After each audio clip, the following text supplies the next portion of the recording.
آخر حتة مع آخر حتة. أيوة، زي ما سمعت كده، آخر حتة في نهر النيل، في آخر حلقة لنهر النيل. يلا نبدأ الحلقة.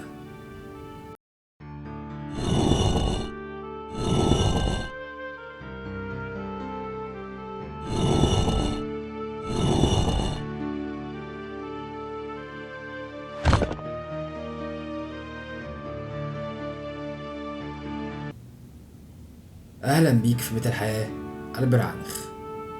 طبعا زي ما انت عارف، النيل بيصب في الآخر في البحر المتوسط، من الدلتا اللي فيها خليجين، ومساحتها من أكبر مساحات الدلتا في العالم. ولكن هي كانت كده زمان؟ في الحقيقة أحب أصدمك إنها كانت بخليج ثلاثي الشكل، يبعد عن النيل بحوالي 200 كيلومتر تقريبا. ولكن من الرواسب اللي حصلت أدت إلى تغطية واحد من المصبات دي.